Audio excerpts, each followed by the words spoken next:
Imagine a world half-lit by myth, where the edges of the map were not defined by coastlines, but by fear and the whispers of sea monsters. A time when the great oceans were not highways, but vast, impenetrable barriers. And it is from this world of shadows and silence that our two stories emerge, not as one, but as two separate threads in the grand tapestry of a sleeping age, beginning in the latter half of the 15th century, a time of quiet stirrings in the courts of Portugal and Spain. First, we turn to a man of humble birth, but immense ambition, a man named Christopher Columbus, who became possessed by a single, fixed idea, a notion that seemed to defy all conventional wisdom, that by sailing not east, but persistently, stubbornly west, across the terrifying expanse of the Atlantic, he could reach the legendary riches of the East, the spice islands of Cathay and Chipangu, and after years of petitions and rejections, his quiet persistence finally won the favor of Queen Isabella of Spain, who provided him with 3 small ships, the Nina, the Pinta, and the Santa Maria, and in August of 1492, this small fleet slipped its moorings and sailed from Palos de la Frontera,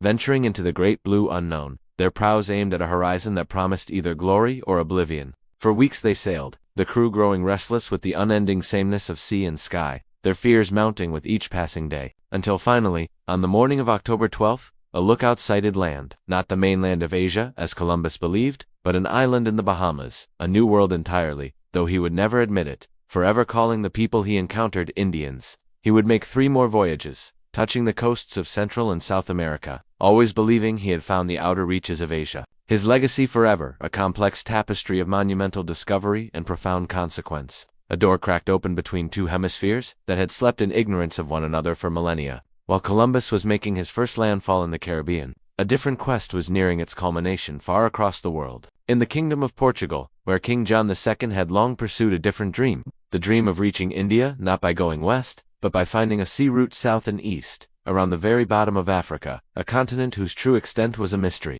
And it was a nobleman of steady nerve, Vasco da Gama, who was chosen to complete this task. Setting sail from Lisbon in July of 1497, with a fleet of 4 ships, navigating not into the open Atlantic, but down the familiar yet treacherous west coast of Africa, but da Gama made a daring decision, one that would define his journey. He swung his ships far out into the open South Atlantic, away from the coast, catching the prevailing winds in a wide, sweeping arc that took him weeks out of sight of any land. A terrifying gamble that paid off when he eventually swung back east and sighted the southern coast of Africa, having bypassed the doldrums and currents of the Gulf of Guinea. After rounding the Cape of Good Hope, a feat first achieved by Bartolomeu Dias a decade prior, da Gama pressed on, up the unfamiliar east coast of Africa, encountering bustling Arab trading ports like Mozambique and Mombasa, where he was met with suspicion and hostility, for he was an outsider in a complex and ancient network of trade. But with the help of a skilled local pilot, perhaps the Arab navigator Ahmad ibn Majid, his fleet caught the monsoon winds and made the final audacious crossing of the Indian Ocean.